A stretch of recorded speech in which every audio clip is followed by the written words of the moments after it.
بسم اللہ الرحمن الرحیم۔ شروع اللہ کے نام سے جو بڑا مہربان نہایت رحم والا ہے۔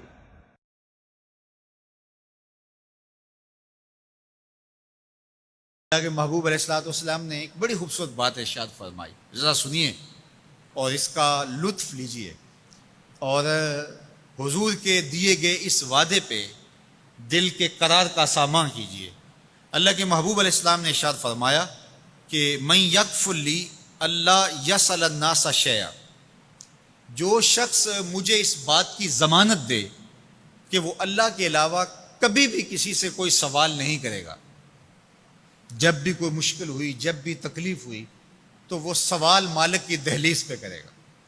وہ مصلی بچھائے گا اور رب سے کہے گا میرا مسئلہ یہ ہے۔ جو شخص مجھے یہ ضمانت دے کہ وہ اللہ کی دہلیز پہ اپنے سوال رکھے گا، اللہ کے علاوہ کسی سے نہیں کہے گا، اللہ کے محبوب فرماتے ہیں اتکفل لہ بالجنہ، میں اس کو جنت کی ضمانت دیتا ہوں۔ اور یہ روایت حضرت ثوبان رضی اللہ تعالی عنہ سے مروی ہے۔ حضرت ثوبان نے جب حضور سے یہ فرمان سنا تو انہوں نے کہا حضور میں ضمانت دیتا ہوں، میں زندگی بھر اللہ کے علاوہ کسی سے سوال نہیں کروں گا۔ اور صحابہ نے پھر اس پہ عمل کر کے دکھایا۔ صحابی کا کوڑا گرتا ہے اور وہ بھی گھوڑے سے نیچے اتر کے خود اٹھاتا ہے، کہا جاتا ہے جناب آپ نے کہہ دیا ہوتا ہم اٹھا کے دے دیتے، کہا ہاں نہیں، ہم نے حضور سے عہد کیا تھا کہ اللہ کے علاوہ کسی سے سوال نہیں کریں گے۔ تو انہوں نے اتنا لحاظ رکھا اور اپنے وعدے کی پاسداری اس انداز سے بھی کی۔ تو یہ ہے وہ دولت جو کسی بندے کو اللہ صالح اعمال کے نتیجے میں عطا کرتا ہے۔ حضرت حسن بصری رضی اللہ تعالیٰ عنہ فرماتے ہیں کہ یہ کسی شخص کا ضعیف یقین ہے کہ جو اس کے پاس موجود ہے اس پر اس کو اعتماد ہے، اور اس کا جو حصہ اللہ کے پاس موجود ہے اس پر اس کو اعتماد نہیں ہے۔ دیکھیے ایک شخص کے پاس کچھ پیسے موجود ہوں، اس کی جیب میں ہے، اس کے لاکر میں ہے، گھر میں ہے، اور ایک وہ اس کا مال ہے جو بینک میں پڑا ہوا ہے، تو جس طرح وہ اپنے ہاتھ میں موجود پیسوں پر مطمئن ہوتا ہے، بینک میں پڑے ہوئے پیسوں پر بھی ایسے ہی مطمئن ہوتا ہے، کہتا ہے وہ بھی میرے ہی ہیں۔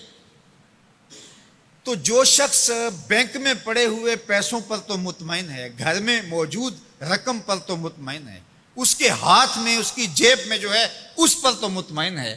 اور اس کی قسمت کا جو ابھی اللہ کے پاس ہے، اس نے ابھی اس کو دیا نہیں، اس پہ مطمئن نہیں ہے،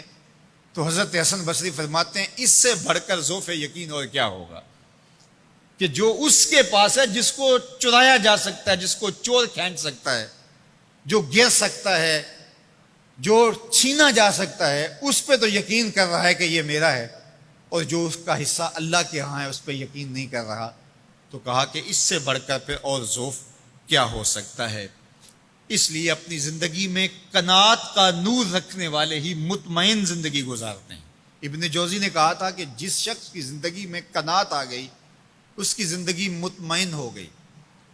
اور جس شخص کی زندگی میں طمع آ گیا اس کی زندگی گھٹن کا شکار ہوگی، اذیت کا شکار ہوگی۔ حضرت سہل بن سعد الساعدی رضی اللہ تعالی عنہ سے یہ روایت مروی ہے کہ ایک شخص حضور کی خدمت میں آیا اور اس نے حضور سے ایک عجیب سوال کیا۔ اس نے کہا حضور مجھے کوئی ایسا عمل ارشاد فرما دیجئے کہ اگر میں وہ کروں تو مجھ سے اللہ بھی پیار کرے اور اللہ کی مخلوق بھی مجھ سے پیار کرے، ایک عمل ایسا بتا دیجئے اگر میں وہ عمل بجا لاؤں تو اللہ مجھ سے پیار کرے اور اس کی مخلوق بھی مجھ سے پیار کرے۔ اللہ کے محبوب نے اس کو جو جواب دیا اس کا مفہوم سن لیجئے۔ آقا کریم نے فرمایا جو دنیا میں موجود ہے، میسر ہے، اس سے بے رغبت ہو جا، تیری ضرورتیں تو پوری ہوں گی، اس میں تو کوئی شک نہیں، لیکن تیری رغبت ادھر نہ رہے، زہد فی الدنیا اختیار کر لے، تو تجھ سے اللہ پیار کرے گا کہ یہ بندہ دنیا میں رہ کے بھی دنیا کا نہیں میرا ہے۔ اور جو